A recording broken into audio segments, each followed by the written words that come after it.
Hello and welcome to Witch Please, a fortnightly podcast about the Harry Potter world. I'm Marcelle Cosman. And I'm Hannah McGregor. And Marcelle, this is an auspicious occasion. It's lucky episode 13. Ooh, that's perfect timing because today we're doing a very lucky wrap-up episode with our very special and very lucky wrap-up segments. So lucky. So lucky. But before we get into them, let's start off with a little bit of sorting chat. I'm ready. Sort me.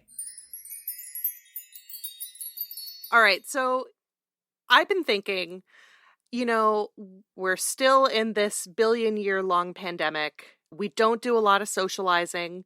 I want you to tell me about something that is absolutely charming and delightful that you do, but which, far too few people get to witness because of this interminable global pandemic. Oh, it's so interminable. So here is a thing that I think is incredibly charming that I do that everybody is missing out on right now, which is that I really love to match my lipstick to an unexpected part of my outfit, like my tights or my shoes. But nobody can see anything from the tits down, because people only see me on Zoom. Yeah. So I just want people to know that sometimes my tights match my lipstick or eyeshadow, and you can't see it, but it's there. You know what? I see you, and I witness this incredibly charming thing that you do. Thank you. Thank you. What about you, Marcelle? I mean, everything about you is charming, so how to even narrow it down? Powerfully untrue. We might have talked about this before, not on the podcast, but the soda water or fizzy water line bubbly? Oh, yep. So I refer to those as Michael Bublé's. Yeah, correct. Yeah. And so but I mean consistently, like in messages, like when one of the wonderful humans I live with is like, hey, I'm running to the store. Does anybody need anything? I will specifically request a case of grapefruit Michael Bublé's. Grapefruit's the best flavor of Michael Bublé's. I agree, but do you know what? I tried the cherry one by accident. I think it got delivered, and I was expecting it to be really gross. But I actually really liked it. It reminded me of Dr. Pepper, but without the sticky sweetness. Oh. So it was a little bit spicy. Marcelle, I love you, but that sounds cursed. Absolutely cursed. Listen, I'm very charming and weird. You're so charming and you're so funny, and it's a real loss to everybody that we don't get to hear you call soda water Michael Bublé's in person. But at least we get it on this podcast.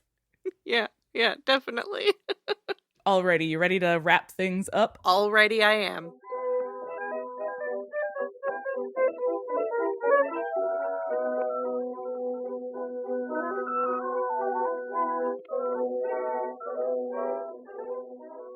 All right. Well, if you're anything like us, you've completely forgotten about our special wrap-up episode segments. So here's a refresher.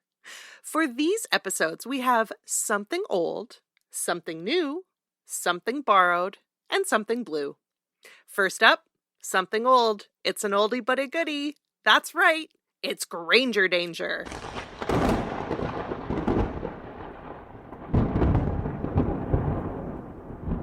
Now, because we already did a feminist theory episode for this book, we have talked about Hermione in this book. But I think there are a couple of things we can pull out and take a little bit deeper as we, return to our traditional Granger Danger segment.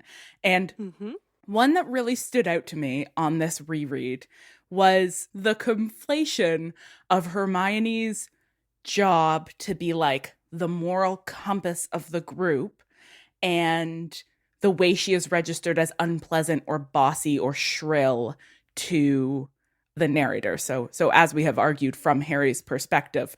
And that really stood out for me in that scene where Hermione is reminding him that he still has to go to the Death Day party, even though it doesn't feel fun anymore and there's something else more fun to do that he'd rather do instead.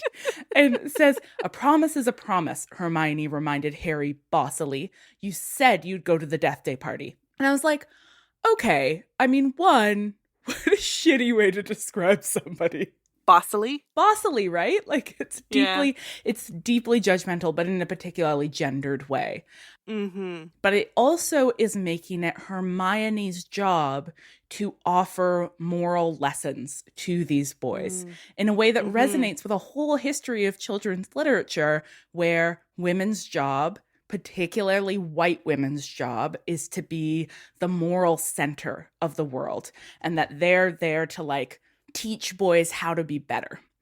And then I started thinking about like this idea with a long history that like boys are inherently, risk prone Rascals. and rascals and are just gonna like steal cars and go on wacky adventures. And girls are inherently wags and scolds and there to like get you in line really resonates with this whole boys will be boys discourse, right? Like this is an Mm-hmm. idea with a long history that really justifies some like pretty horrific forms of violence at the end of the day. Yeah. And violence that is pretty consistently enacted on those girls. Mm-hmm. There is in part this history of like women's job to do this moralizing is, I mean, it's complicated. In part, it is a role that white women have taken on to keep ourselves safe, right? Mm-hmm. That like you teach people to treat you better because that's what you've got, because you don't have any real like political or legal power until very recently. But it also has like deeply racialized undertones, right? Like Mm-hmm. part of what is at work in this idea of white women as the moral driver of the nation is like part of the larger project of white supremacy. Mm-hmm. I mean, this gets complicated depending on your reading of Hermione, because a lot of readers do read her as a woman of color, and that Mm-hmm. complicates and shifts the valences of the emotional labor that she is doing.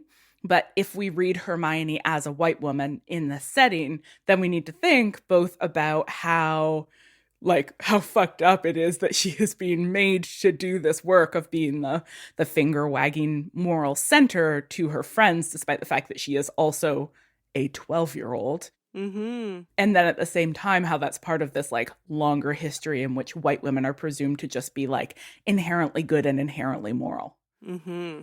Yeah. I mean, this is a topic I would love to spend more time on in a different episode. There is a wonderful book about sort of sentimentality and the development of white women as the moral drivers of the nation and how that overlaps with 19th century race science and like the invention of sex as a stable category that is super, super interesting. But that is too complicated for a wrap-up episode. So Yeah, tell me about it. But actually, tell me about it later and we'll talk about it. but why don't you tell me about something you noticed in this read through about Hermione? So I'm wondering if we've ever talked before about how shitty it is that Hermione does 100% of the work making that polyjuice potion and doesn't even get to go on the adventure. 100%. Like, she stays trapped in that bathroom for over an hour, being a cat. And then in the hospital wing for a month. Yeah. A month. That really blew me away this reading. I really don't think I'd processed before that it was a month. That is a long time to be stuck in the hospital as a 12-year-old. That's wild. Yeah, as a 12-year-old cat. You're totally right. And we might have talked about this before, but a sort of resonance popped up for me this time around thinking about it, which is what are the gendered roles in adventure? Mm-hmm. And how is it that like the girl part of the adventure team has to be left behind while the boys go out? In these first two books, she is consistently like the first one to be cut out of the adventure, the first one to be left behind. Where she lends her skills is always the advanced preparation, like the homework and literally the homework, right? And literally the homework. Literally the homework. Yeah. And it's got this real resonance of like, well, women's proper place is at home. So she does all the work in the private sphere. She does all of this like domestic home and emotional labor. And then when it's time to go out and go on bold militaristic adventures, it's a boy job. Like, How did I not notice how sexist these books were the first time I read them? Well, so one thing I know that we have talked about before is the fact that, Harry and Ron literally spend an hour as Crabbe and Goyle, and it doesn't give them any empathy into these two characters whatsoever. And I think your point earlier, Hannah, about Hermione being the sort of moral compass of this group, it makes me wonder if she had gone on that journey, how might empathy have entered into the conversation a little bit early? Like, what might our moral compass character have noticed about the Slytherin common room, or the way Malfoy talks to his two best friends, or something that might have, like, allowed these three 12-year-olds to have a conversation about how, like, unhappy these kids must be, But of course, we don't get that. And in some ways, we're also spared. We're spared that conversation in which Hermione would again have to do this bossy explaining to Harry and Ron how empathy works.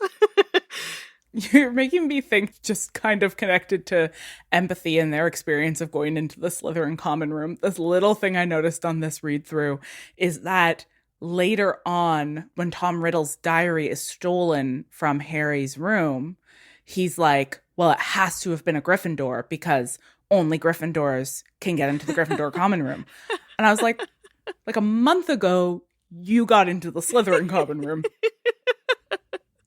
You literally know that's not true. All you need is the password. Yeah.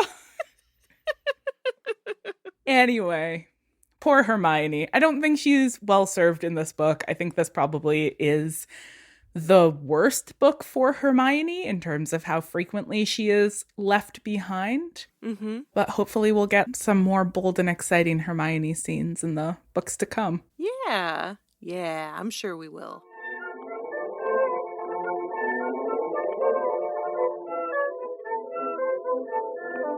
Next up, it's Something New, our newest wrap-up segment dedicated to my ongoing obsession with what the Wizarding World is wearing. Welcome to the lookbook. Ooh! This is my favorite new segment. Because you love the name. I love the name, but I also love your ability to zero in on the fashion sense of the Wizarding World and put it into historical context, which is a really remarkable skill, Hannah. I'm really discovering a personal passion for the representation of fashion in the Wizarding World, so I'm really excited to be doing this. So I went back through the book and pulled out what I believe is every instance of Gilderoy Lockhart's outfits being described. Oh, wow.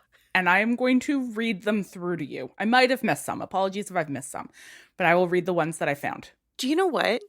This could have made a really beautiful chart. It could have made a beautiful chart. I'm not really a chart maker myself. I don't have your flair for categorization.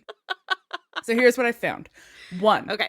The real Lockhart was wearing robes of forget-me-not blue, which exactly matched his eyes. His pointed wizard's hat was set at a jaunty angle on his wavy hair. 2. Several seats along, Harry saw Gilderoy Lockhart, dressed in robes of aquamarine. 3. Gilderoy Lockhart, however, was immaculate in sweeping robes of turquoise, his golden hair shining under a perfectly positioned turquoise hat with gold trimming. Oh. 4. Gilderoy Lockhart, wearing robes of palest mauve today, came striding out. 5. Gilderoy Lockhart was walking onto the stage, resplendent in robes of deep plum and accompanied by none other than Snape, wearing his usual black. Oh. And 6. Lockhart, wearing lurid pink robes to match the decorations, was waving for silence. So, This is great. 1, what a rainbow of outfits Lockhart has. Absolutely iconic. A sumptuous closet, to be sure. Just remarkable, this man's use of color. I know we've already talked about the sort of homophobic dog whistle of the way that Lockhart dresses. But I want to talk also about the idea of professionalism in dress and how deeply gendered and classed and raced the idea of dressing professionally is. I think one of the things that's at work in these descriptions is that they are meant to be a shorthand for Lockhart being unprofessional, that he does not fit in, that he is not a good teacher because he is thinking about fashion too much. And what does it mean to say that somebody who is attentive to their appearance, who, cares about how they dress, is unserious? So this is part of the sort of larger context of policing how people dress in professional settings, but also the very specific way we police how people dress in academic settings, where your dress is often meant to signify, how serious you are. So there's this great 2019 article that my friend Erica Thorkelson wrote for The Walrus, which is a Canadian publication, if the title didn't make it obvious, called The Perils of Professional Dress, that really beautifully summarizes a lot of these challenges around professional dress and its relationship to things like class and race. So she opens with this story about being mocked at work for wearing brown dress shoes with black pants as a young working class woman. Whoa. Yeah, and then ties it in to the fact that, while that was, a moment of classed bullying, that there is something larger at stake in terms of the ability to read the small cues of appropriate dress and how those tacit understandings of the way that you're supposed to dress in particular environments are used to, keep people out of those environments, right? You don't know how to read those rules, or you don't have access to the things that would let you fit in. And as a result, you lose the job, you lose the promotion, you lose the access to resources. And these things are all really amped up by different ways in which our bodies are marked as other. So fat women, for example, face a lot of sort of heightened discrimination around the way we dress because we are always already perceived as lazy and sloppy and stupid. And this is held out in studies that fat women tend to be paid less, ignored for promotions, penalized professionally and financially because we are perceived as less competent.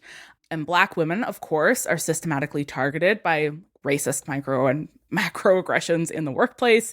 And we hear a lot about particularly the way that Black women's natural hair is very frequently treated as unprofessional and inappropriate for, corporate workplaces.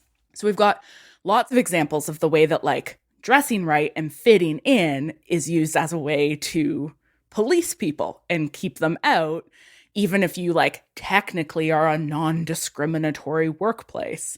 It's still oh, well, you just don't really fit into the workplace culture, right? Which is something that we're being told about Lockhart kind of implicitly, oh, he just doesn't really fit into the workplace culture, and all of his colleagues just hate him. Which okay, yes, it turns out he's a child murderer. So legit, but they don't know that yet. If they did, they wouldn't have hired him. Yeah, they don't know that yet. Hopefully they wouldn't have hired him. You can never really be sure with Hogwarts. Ooh. But all of this made me think in particular about academia, where, again, we have all of these rules, but they're so tacit, right? And they're so unevenly applied. And I think where you see this in particular is the stereotype of the old white professor who can be just so wildly rumpled, food stains on him, ink, 20-year-old ink stains up his arm, and it's just a charming, oh, haha, he's living the life of the mind. He's just an absent-minded academic. But you read any young woman academic, particularly a young woman of color, student evaluations, and the comments on what people wear and how they dress and what their bodies look like and whether or not they wear makeup, the amount of body policing that happens is absolutely wild. And it just so much stood out to me this time around that this is an academic environment and Lockhart is a very queer-coded character. And the narrative is telling us repeatedly that he does not fit in because he is wearing fun colors. I think you are spot on. It's making me think about how Snape is the only person in the book who we're told, always wears black. Mhm. And Snape is very bad. But I think the absence of description of other professors' wardrobes, like, it really does bring home the point that you're making. Dumbledore, who we have already accepted is like a sort of whimsical godlike figure who descends upon the castle every now and again and like does charming things like canceling school exams for a treat, that like he wears sort of sparkly fantasy pajama robes and stuff like that. What a great phrase. But Dumbledore is that old absent-minded professor that you're describing. Mhm. He's allowed by the conventions of white supremacy and patriarchy to be eccentric in his dress. Whereas Lockhart, who is a new teacher and is supposed to be sort of establishing his authority and his competence, we know more about his preferred colors than we do about his academic training, which again, as you said, like he doesn't have any. So there is that.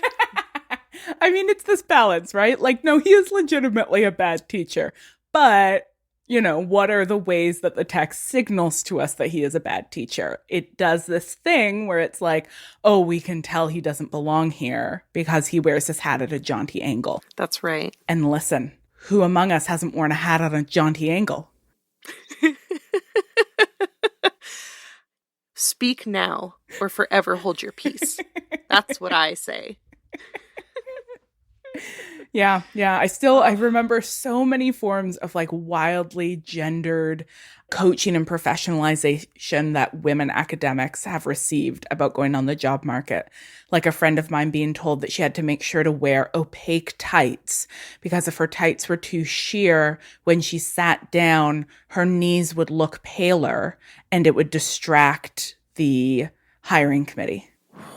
What? Yeah. I was told once that I was brave because I wore a purple blazer to a job interview. Oh my God. Right? And it's often implicit, right? It's often not a sort of somebody saying out loud to themselves, I don't think we should hire this person because they wore gold hoops. And I think gold hoops are a sign of a lack of professionalism that is itself embedded in deeply racist stereotypes. Like people aren't recognizing that, right? Like they're just subconsciously identifying clothing as signaling in particular ways. And I think that's what's at work in how Lockhart's sumptuous outfits are being described. I'm convinced. Great. Well, that's, you know what? That's all I care about. Okay, one more tiny piece for this segment before we move on. Yep. I continue unendingly, ceaselessly to beat the drum and die on the hill of Ropegate. And so let me draw your attention I'm ready. one additional detail, which is that Hermione very specifically says that she sneaked spare robes out of the laundry, pointing out that they will need bigger sizes once they're Crab and Goyle. This is when they're taking the polyjuice potion, and describes the robes becoming too short once they have completed their transformation. So they change into the new robes so that it will be long enough. If they were wearing trousers or shirts, they would have ripped those apart when they transformed. Like Hulk. They are only wearing robes. Wow. I gotta tell you, the people are definitely on board, Hannah. Like, when I was listening to our most recent unedited episode that we released as a Patreon bonus, I was like, I can't even believe I was ever on Team Trousers. Like, this is so obvious. So you have me so convinced that I forgot that I ever disagreed with you. Oh, bless. At last, Marcelle, you're on the right side of history. The side of the angels.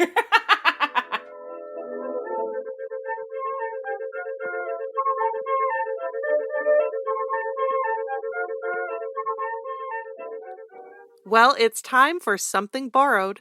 Borrowed, that is, from fellow Not Sorry Productions podcast, Twilight in Quarantine.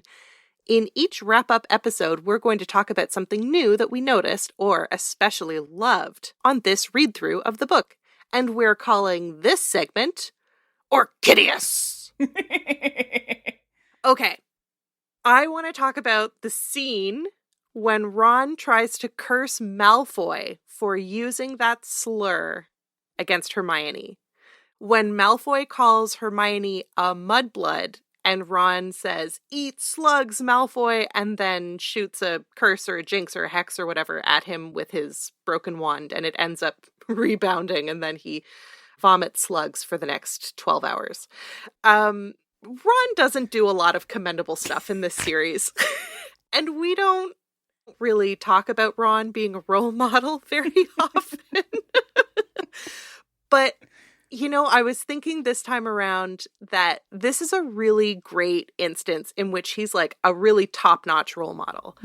But in the book, Hermione doesn't know what a mudblood is. And so Ron could easily have like underplayed it or gotten uncomfortable trying to explain what it is, or even pretended that he also didn't know what the word meant. But instead, his reaction shows everyone present, including Hermione, who's still like, what the heck just happened? And Malfoy himself, that Malfoy's behavior is unacceptable. Even to Ron's own humiliation. And this is what we're supposed to do with our privilege, right? Like when we witness someone saying or doing something hateful and we have the privilege to stand up to them, we're supposed to do that, even if we're afraid that it might embarrass us. We're supposed to step up. So I don't like thinking about this scene because slugs are so gross. Yeah, because the slugs are so gross, because the idea of vomiting up slugs for 12 hours is horrifying. Poor Ron. Poor Ron.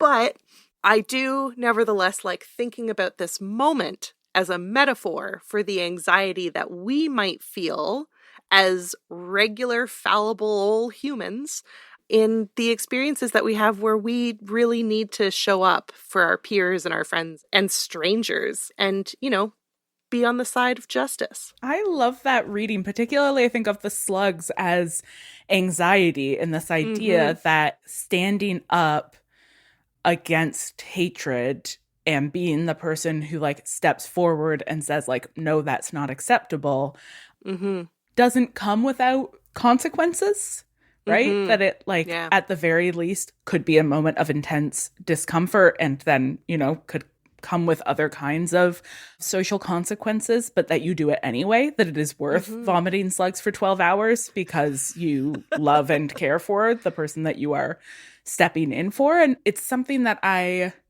have often heard friends talk about, is like that sense of you're in a classroom and a professor says something racist and none of the white students speak up, right? It's the burden of the people of color in the room to intervene, that somebody, you know, misgenders somebody and none of the cis people step up, right? So this way that you make the work of defending yourself and defending your identity and claiming your right to be in a space, you make that by default the responsibility of the people who are already marginalized in that space versus being like, no, I know it's unacceptable behavior. That's unacceptable behavior. I know that's a slur. You're not saying it in front of me. Yeah. And especially like in this situation too, it doesn't often happen that when someone says something hateful, the person on the receiving end of that hateful statement is ignorant of what is intended. But I think that even in this case, it does really show us that like, even if you don't know if this is the right thing to do, you definitely need to say something. You definitely need to like jump in there and be like, absolutely not, no. And the fact that Ron's wand is broken, like I feel like the scene would be so much less relatable if Ron's wand hadn't been broken and he had like successfully cursed Malfoy and then he had like walked away feeling really good about himself as like, yeah, I showed him. Whereas instead he walks away being like, oh my God. That was so uncomfortable. Bleh. It would be more of a transparent white knighting moment, right? Where it's like, oh, thank goodness, a white man came to the rescue. Mm-hmm. And I think there's even a possibility of reading that as like Ron's wand is broken and not replaced, in part because his family is poor, Mm-hmm. and that there is a sort of possibility of reading, solidarity between working class or non-wealthy wizards and muggle-born wizards, that these are different sort of possible sites of intersectional solidarity. Mm-hmm. Now, I would also hope that as they mature, that like Hermione and her friends can have conversations about when she is and is not comfortable with them intervening, because that is not always what you want in that moment, right? Sometimes what you want is like, actually, I just want to disengage. I don't want to have a fight about this. I don't want to be Mm-hmm. marked out. I just want to step out of the situation, right? And so like there's complexities to this that come out of, having conversations with your friends in your community about what actions you can take in support of them. But I really like your reading of that scene. Oh, thank you. Yeah. It's how I feel anytime I need to say anything to anyone. Like you're vomiting slugs. Like I'm vomiting slugs. Ooh, anxiety. It's so fun. Woo. All right, Hannah. What have you got for us? I mean, not that different a scene at the end of the day. So what I was noticing is the scene where Dumbledore has brought Harry to his office for the first time to talk about the Chamber of Secrets and the attacks on Muggle-born students. And Harry's afraid he's in trouble, but even more afraid that Harry is in trouble is Hagrid, who hears that Harry has been called up and comes bursting into his office in a panic, holding a dead rooster, desperately defending Harry. And the scene is played kind of for laughs, right? Mm-hmm. Like Hagrid is obviously overreacting and Dumbledore is all sort of like twinkly and like sly about it. Like, no, Hagrid, I wasn't gonna. Oh yeah, don't be silly. Yeah.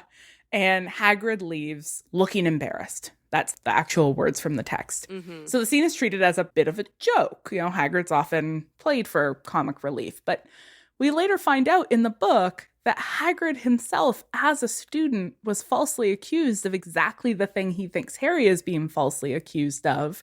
And his life was essentially ruined by nobody believing him, by nobody believing in him. So his fear is not an overreaction. It's really real. And his desire to defend Harry isn't paranoia. It comes out of this incredibly traumatic experience that happened to Hagrid as a child. And that is actually going to repeat later in this book and result in him being imprisoned. Oh. And so that moment when he comes bursting into the office is Hagrid like saving his childhood self, intervening where there wasn't an adult to intervene for him, or even in this case, playing the role for Harry that Dumbledore played for Hagrid when he was young, right? Being the teacher who says, no, I believe in him. And in this case, it isn't necessary, but it's still an incredibly heroic moment. You're so right, because Hagrid, if he's performing the role that Dumbledore had performed for him, then like we might think that he would just assume like, oh, well, Dumbledore's there and he won't let anything happen. But instead, like the depth and the severity of Hagrid's trauma is such that he just knows he needs to act. And so he just goes. And he isn't acting from the same position of power that Dumbledore was, right? As a sort of respected faculty member with a lot of other forms of like social capital, right? He is this outcast. He's not allowed to use magic. He's in this sort of quasi-servant role. He's this liminal figure. He doesn't have that kind of power, but that does not stop him. I mean, another example of somebody who's like, I might not have a lot of power, but when I see an injustice being done, I'm going to step in and do what I can to stop it, whether or not that's actually possible. What does this say about where we're at emotionally, that these are the things that we are both bringing to the table for this segment on things that we noticed and loved? I mean, I think it says a few things, but in part it brings me back to the conversation we had a few episodes ago about losing some of the joy of these books through the revelations about the author.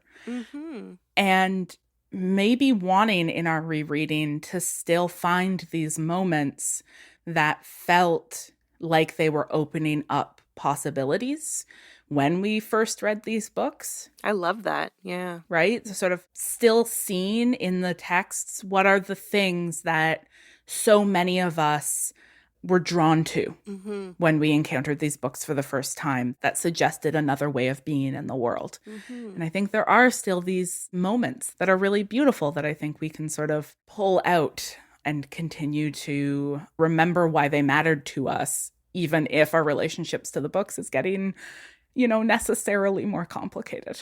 Yeah, you're so right.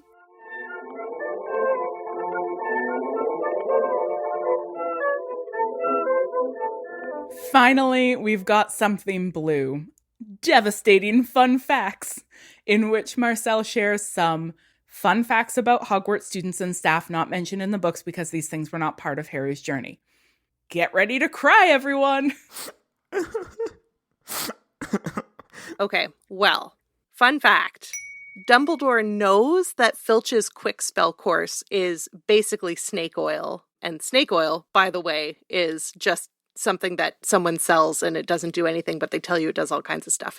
But Dumbledore pays for it out of the Hogwarts cleaning supplies budget so that Filch doesn't get swindled by the charlatans who run the quick spell company.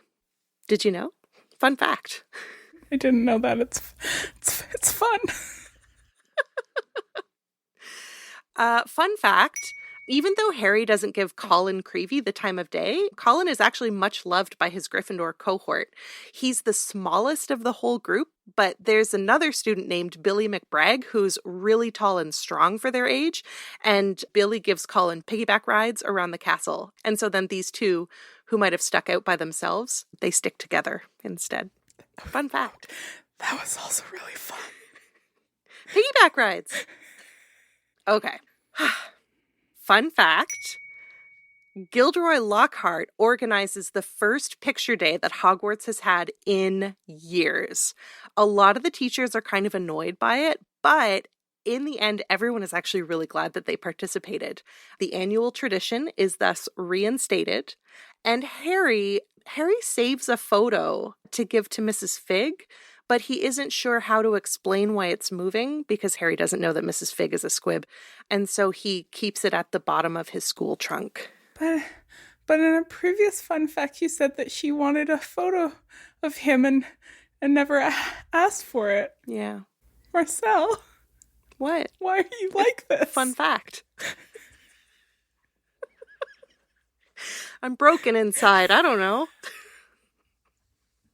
Okay. Got another. I'm ready. Fun fact. We think Moaning Myrtle gets her nickname because as a ghost, she cries all the time in the bathroom, but it's actually a little bit more complicated than that. So Myrtle Warren is her name. As a student, she didn't have very many friends when she was at Hogwarts, and kids used to make fun of her appearance and her name. And at the start of the 1942-43 school year, which is the year that she dies, she was entering her fourth year, and Myrtle decided that she was going to reinvent herself as a confident and glamorous young woman named Mona Warren. But unfortunately, teenagers are bullies, and her efforts to get people to call her Mona instead of Myrtle were for naught. And Olive Hornby and her band of bullies started calling the poor child Moaning Myrtle, and the nickname has stuck ever since. For 50 years after her death. This one isn't devastating. Fun fact, the Ford Anglia is definitely sentient and could have gotten itself back to the burrow if it had wanted to go, but deep in the Forbidden Forest, there's actually a whole community of Muggle objects that have been made sentient. They govern themselves in a beautiful and communal, anarchic freedom kind of way, and the Anglia fits right in, and so never wants to leave. And that's why the Anglia doesn't fly back to the burrow. Oh, that was the opposite of devastating. Fun fact. That was fun. Okay, and so then I have one more. It's going to leave me devastated. It's a poem that teenage Hagrid wrote for Aragog. I really wish I could do a Hagrid voice, because I think that would really bring something to this, but my Hagrid impression isn't very good. So you'll just have to imagine it. Oh, you young and mighty spider, I should have known you for a fighter, for no wizard can deny you're a rare and perfect beast. Go you rest as it grows lighter, and I'll come back to you this nighter, you soft and tender spider, my best friend, to say the least. Marcelle, that poem was so good. Oh, thank you. Turns out writing poems for spiders is one of my secret skills.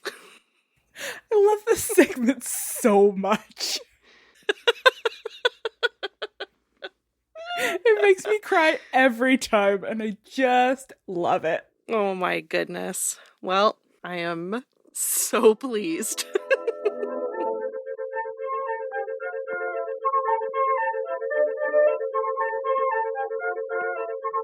Before we seal the door to the Chamber of Secrets once and for all, we want to end with some questions and concerns we plan to keep in mind going forward. We have some questions that we're going to return to from last time, such as any new evidence of the Weasleys' class status? Yeah. So we said we were going to pay attention to this going forward. So what new clues do we have about this question of, are the Weasleys working class? Are they impoverished gentry?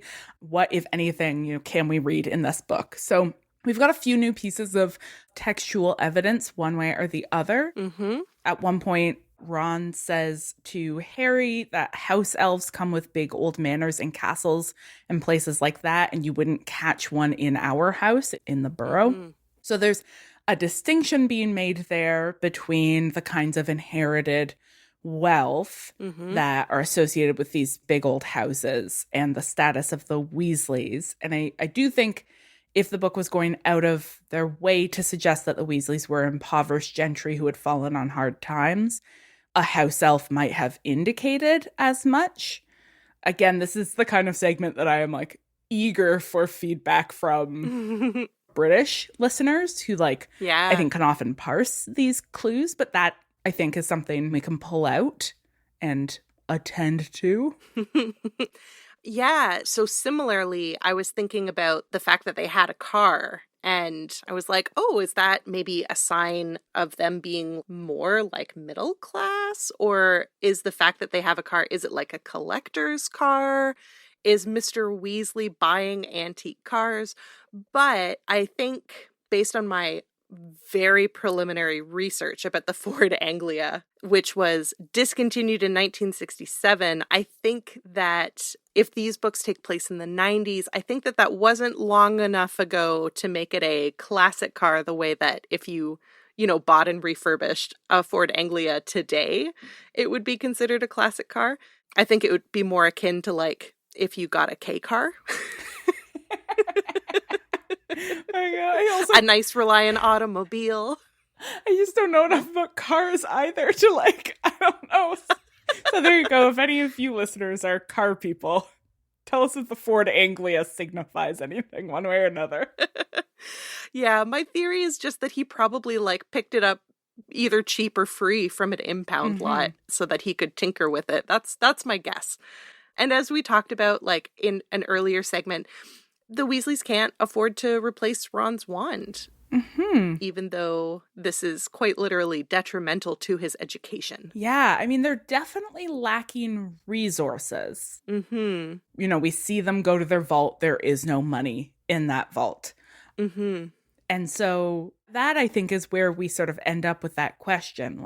Is this a working class family that's never had access to resources? Or is this a family with history of access to resources that has fallen on hard times? And again, it's really tricky.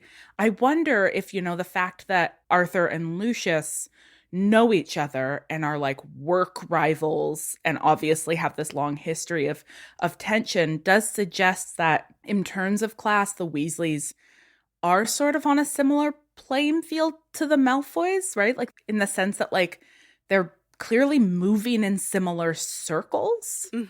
Yeah. But there's all this disdain the Malfoys have for the Weasleys, which does, I think, support the impoverished gentry theory. Mm-hmm. Mm-hmm. You know, something that I hadn't thought about before, who gets vaults at Gringotts? Because we know that Dumbledore has a vault.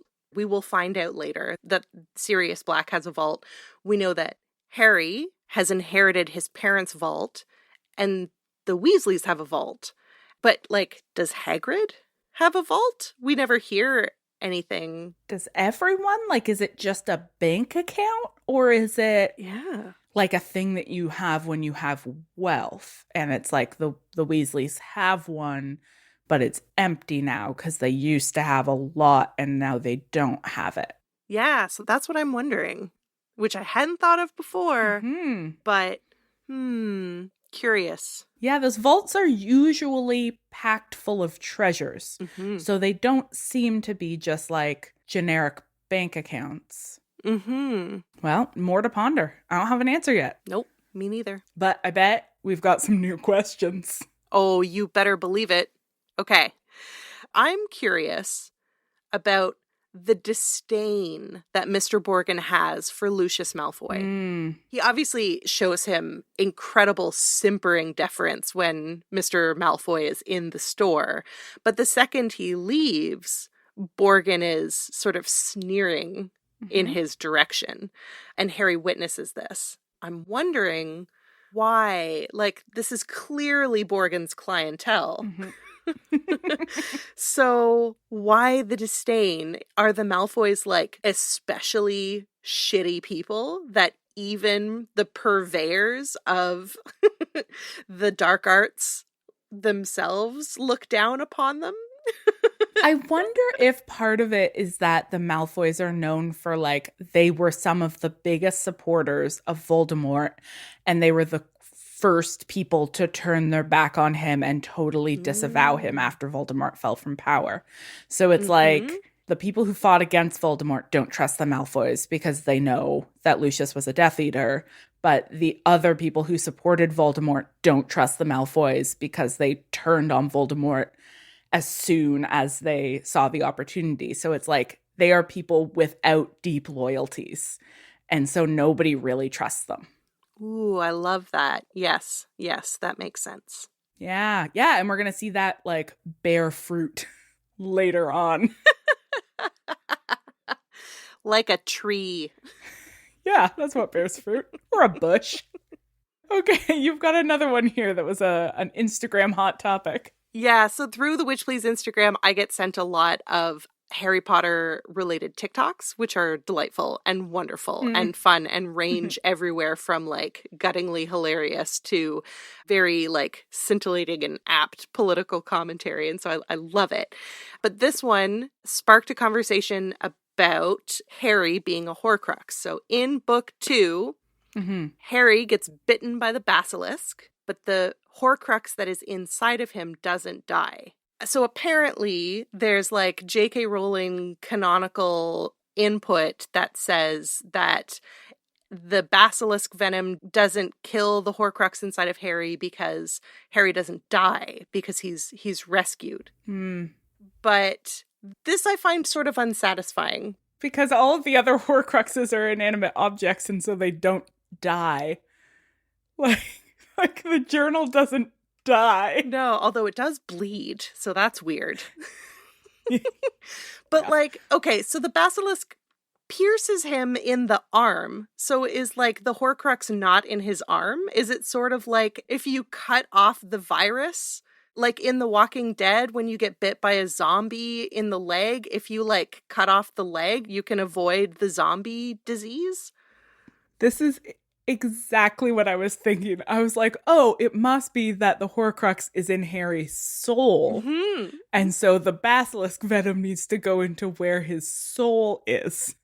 And so it's really a question of where we think the human soul resides. And if it's in his big toe, then, like, it's got a ways to travel from the arm. And so Fox gets there in ample time. Could, like, cut off the progress of the venom before it made its way to his soul box. His soul box in his toenail. Yeah, where you keep your soul in his toenail. That does explain why it hurts so much when you stub your toe. Yes. Anyway, yeah, that's it. That's it. That's all I've got. Just this one little ponderable.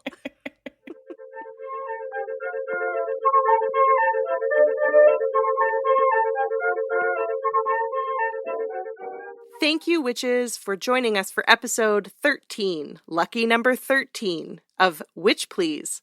You can find the rest of our episodes by heading over to notsorryproductions.com or owitchplease.ca, or of course, wherever podcasts are found. Witch Please is produced in partnership with Not Sorry Productions and distributed by Acast. Special thanks to our endlessly patient producer. Greetings. And to Not Sorry Productions for having us. If you're into the podcast, why don't you let us know? Was that a slug? If you're into the podcast, why don't you let us know by dropping a review on Apple Podcasts? At the end of every episode, we'll shout out everyone who left us a 5-star review. So you've got to review us if you want to hear Marcelle try to say your username. Ha ha ha ha! It's so fun. I love it. It's like vomiting up slugs. Yes. Okay. All right. Thank you to R from RI. I'm starting to think some of you are doing this on purpose. Okay. R from RI, Junior 729, or possibly JR 729. Pete Peter Isaac, Academia, Beth Desombre, Rolls 21, and Rivka_B. Thank you so much for your 5-star reviews.